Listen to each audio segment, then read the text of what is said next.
গুপ্ত সংগঠনের মাধ্যমে যারা নৈরাজ্য ও অপপ্রচার চালাচ্ছে তাদের প্রকাশ্যে আসা চ্যালেঞ্জ জানিয়েছেন ছাত্র দলের সাধারণ সম্পাদক নাসির উদ্দিন মাহমুদ।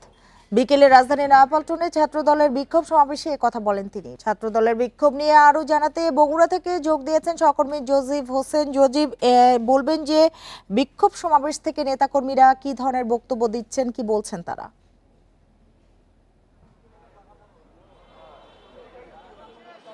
জি দেখুন, আজ বিকাল 4টা থেকে বগুড়ার যে সাতমাথার পাশে যে শহীদ খোকন পার্ক, এই খোকন পার্ক থেকে কিন্তু আপনার যে ছাত্র দলের যে বিক্ষোভ মিছিল সেটি কিন্তু অনুষ্ঠিত হচ্ছে এবং এখানে আপনারা দেখতে পাচ্ছেন যে ছাত্র দল সহ বিএনপির যে অন্যান্য সংগঠন রয়েছে, স্বেচ্ছাসেবক দল, যুব দল, এছাড়া বিএনপির অন্যান্য যে সংগঠনগুলো রয়েছে তারা কিন্তু এখানে উপস্থিত আছেন এবং তারা একটা কথাই বলছেন যে দীর্ঘদিন ধরে যে গুপ্ত সংগঠনগুলো আসলে মব সৃষ্টির চেষ্টা করছেন এবং একই সাথে শিক্ষা প্রতিষ্ঠানের যে সুষ্ঠু পরিবেশ বিনষ্ট করার চেষ্টা করছেন এবং সারা দেশে যে আইন শৃঙ্খলা পরিস্থিতির অবনতি হয়েছে সেটির কারণে কিন্তু এই যে সংগঠনগুলো তারা তাদেরকেই দায়ী করছেন এবং বর্তমানে যে অন্তর্বর্তীকালীন সরকার রয়েছে সেই অন্তর্বর্তীকালীন সরকারকে তারা অভিযোগ তাদের উপরে দোষ চাপাচ্ছেন যে আসলে তারা আইন শৃঙ্খলা পরিস্থিতি নিয়ন্ত্রণে অনেকটাই ব্যর্থ হয়ে পড়েছেন এবং তারা বলছেন যে বিএনপির ভারপ্রাপ্ত চেয়ারপারসন যে তারেক রহমান রয়েছে, সেই তারেক রহমানকে নিয়ে যে বিভিন্ন ধরনের অপতৎপরতা এবং কুরুচিপূর্ণ স্লোগান দেওয়া হচ্ছে, সেই কুরুচিপূর্ণ স্লোগান থেকে স্পষ্ট বোঝা যায় যে আসলে যেহেতু বিএনপি অনেক বড় একটি সংগঠন, এই বড় সংগঠনটিকে তারা প্রশ্নবিদ্ধ করার জন্যই এবং আগামী নির্বাচনকে বিলম্ব করার জন্য এইরকম একটা পায়তারা কিন্তু করছেন বলে তারা অভিযোগ করছেন।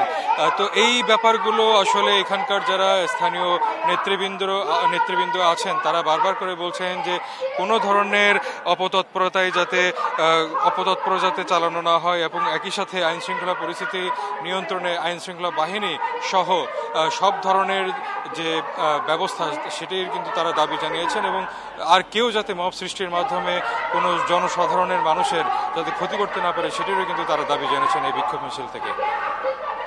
বগুড়া থেকে বিএনপির বিক্ষোভ সমাবেশের খবর জানাচ্ছিলেন সহকর্মী জজিব হোসেন। বিএনপির ভারপ্রাপ্ত চেয়ারম্যান তারেক রহমানের বিরুদ্ধে অপপ্রচারের প্রতিবাদ ও মিটফোর্ড হত্যাকাণ্ডের বিচার দাবিতে নয়াপল্টনে চলছে ছাত্র দলের বিক্ষোভ সমাবেশ। সেখান থেকে যোগ দিয়েছেন সহকর্মী আনোয়ার সাদাত নূর। বলবেন যে সমাবেশ কোন পর্যায়ে রয়েছে আর নেতাকর্মীরা কি বলছেন?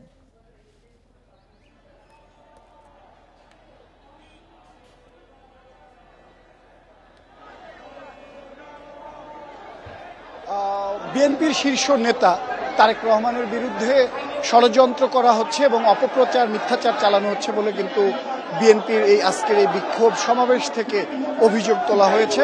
দাবি করা হয়েছে যে বিএনপির যে ভাবমূর্তি, রাজনৈতিক অঙ্গনে যে ভাবমূর্তি, সেই ভাবমূর্তিকে ক্ষুণ্ণ করতে, নষ্ট করতে একটি মহল তারা চক্রান্ত করছেন।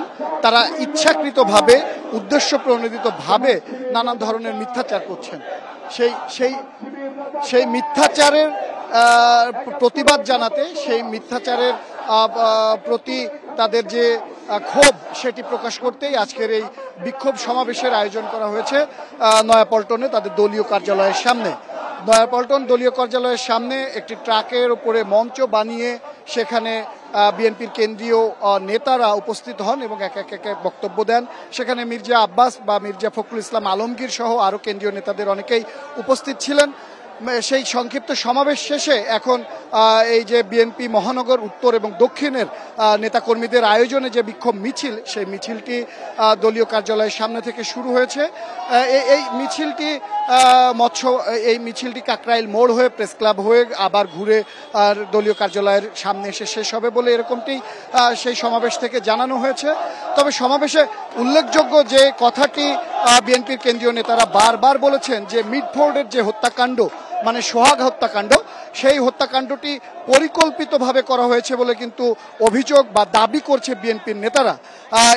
এই কথা বলতে গেলে মির্জা ফখরুল ইসলাম আলমগীর তার বক্তব্যে বলেন যে একটি পরিকল্পনা বা সুদৃঢ় পরিকল্পনা করে এই ঘটনাটি ঘটানো হয়েছে বিএনপিকে চাপে ফেলতে, বিএনপির সুনাম নষ্ট করতে এবং যে নির্বাচনী হাওয়া বাংলাদেশে বয়ে যাচ্ছে সেই নির্বাচনকে বানচাল করতে